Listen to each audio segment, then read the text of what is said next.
Okay people, let's talk Evolve. So a couple of weeks ago on this channel, I posted a review of my own electric skateboard, the Evolve Stoke. And in that review, I concluded by saying that while there was a lot to like about the board, I just didn't feel comfortable recommending it to others due to several reports I'd read online of Evolve owners claiming their boards had randomly locked up the brakes while riding at speed, causing a few nasty accidents. I'd never had anything like that happen myself, but I'd read enough different accounts of it happening to be concerned to the extent that I felt the need to mention it in the review. Not long after that review went live, I received an email from Evolve, and it said, hey, if you ever want to talk to us about that whole brake locking thing, just give us a call. Now, rumours of this dreaded Evolve brake locking glitch have been circulating the eskate community, particularly the eskate subreddit, for a couple of years now, and to my knowledge, Evolve has never spoken about it publicly. So I jumped at this opportunity to hear their side to the story. Today, I'm going to share with you Evolve's side to this story and give you my updated thoughts on this matter. So, what does Evolve say about this alleged brake locking malfunction? Well, in short, they're pretty confident that there isn't one. The tricky thing about a rare malfunction is it's almost impossible to comprehensively prove or disprove its existence. But in our call, Matty, who is the head of content at Evolve, told me that in the past they've been sent boards by people who claimed the brakes randomly locked up, they've ridden them for months on end, and they've never been able to make them do it again. I'm going to quote now from the follow-up email that I received from Evolve after our phone call. They said that only two things can cause the brakes to engage on an Evolve board: actually hitting the brake and a full failure of the motor controller.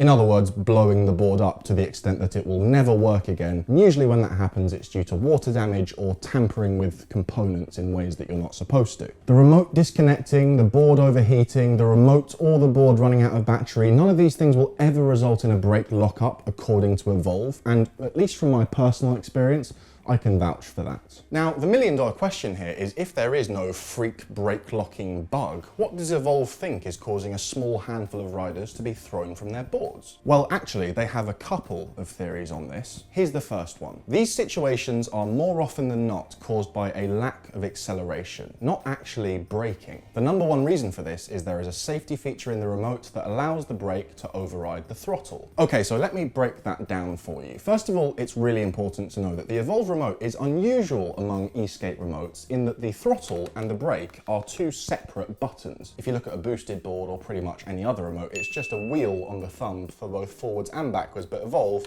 splits them up. Now, when it comes to the brake, if this is a 0% press and this is a 100% press, this brake lever is designed so that the brakes don't actually bite until about 20%. And that's normal, that's the same as a brake pedal in a car. There's always a bit of cushioning to allow you to brake more smoothly. However, with the Evolve remote, there is a safety feature that means if you touch the brake at all, it will immediately cut your throttle.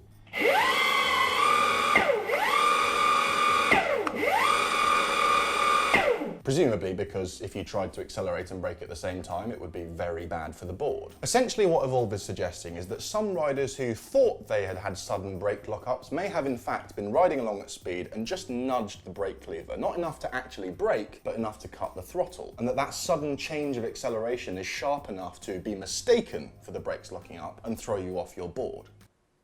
I think we should test that. Should we? Let's go test that. Okay, here's how this is going to work. Behind me is my mate Jamie. There he is. Fun fact, Jamie was born with no sense of self-preservation, so he's volunteered to be my crash test dummy for this. All we're going to do is Jamie's going to ride along, get some speed up, and then he's just going to nudge that brake lever. Not enough to activate the brake, but enough to cut the throttle, and we're going to see if he goes flying or not. Simple, really. 3, 2, 1. Okay, we've done a few of those and he's not fallen off yet. In fairness, he knows exactly when it's going to happen because he's doing it on purpose, and he is quite a handy skater. So what we're going to do this time is I'm going to have the remote and I'm going to cut his throttle, and we'll see if when he's not expecting it, it chucks him off. Oh, thank you all.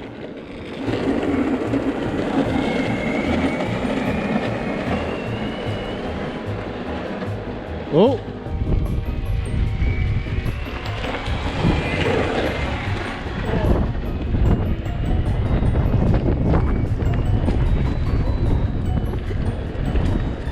That was just the brakes that time. Okay, conclusion. let's say you're a newbie rider, you don't have skate experience, it's your first few days on the board, you're going a bit too fast. Sudden cut of throttle, do you think that could be enough to chuck you? If you're a newbie skater, if you've not skated before, I think definitely. I think it could throw you off. I don't think that's going to throw a person who's skated before off. So while that little experiment wasn't completely scientific, and there is a number of variable factors like wheel size, experience, hill, how much attention you're paying, I think what we can safely say is that while suddenly cutting your throttle doesn't feel the same as braking suddenly, it's certainly enough of a jolt to throw a rider off if they were not paying attention, or if they were new or going way too fast. Let's now discuss the other explanation Evolve offered for these alleged brake locking incidents. Going back to the email, secondly, trigger settings aren't right because of a knock to the remote. If this happens, the brake minimum in point can become so borderline of being engaged or not, it can cut in and out without even touching the brake lever. Okay, so this one is really, really important for all Evolve riders to know. Do you remember how I was saying with the brake lever, this is 0% press, this is 100%, and it doesn't kick in until like 20%? Well, if you drop or otherwise damage this remote, the calibration in the brake lever can get thrown out. And if you're really unlucky, that can result in a hypersensitive brake lever, which can be activated with just the slightest push or even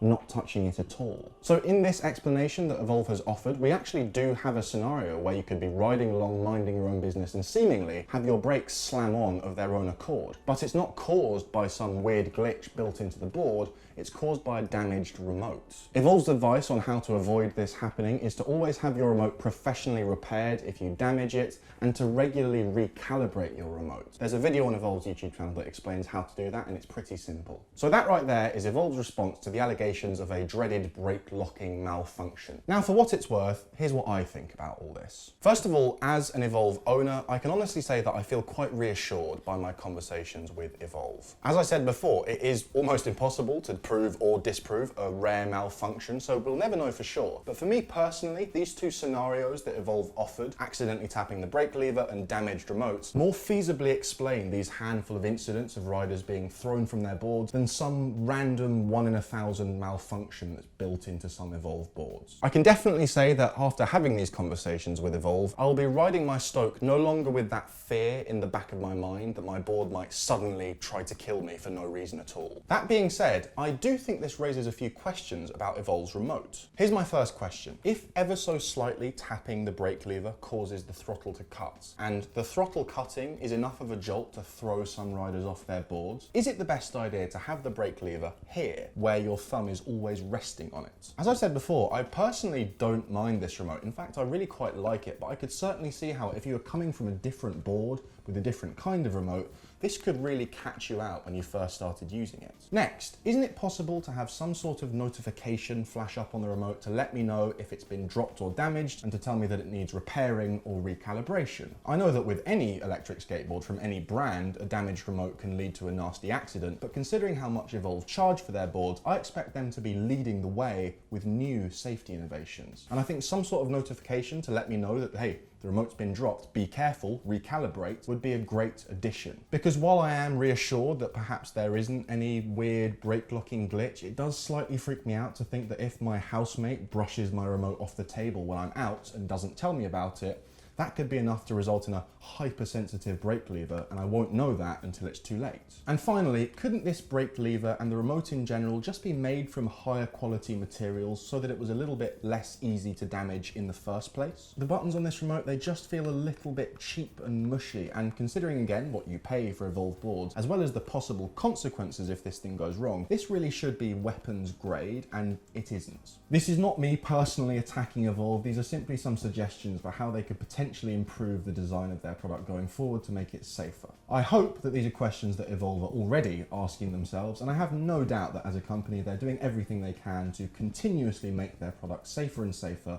over time. But equally, as riders, it's really important that we never forget how dangerous this pastime of ours is, and that we do everything we can to minimize that risk by wearing protective gear, riding within our ability level, and maintaining our equipment. So there we have it. This was just a little follow-up to my Evolve Stoke review. Let me know down in the comments what your experience has been like with Evolve products. Let us know what board you'd like to see us review next on the channel, and we'll see you soon.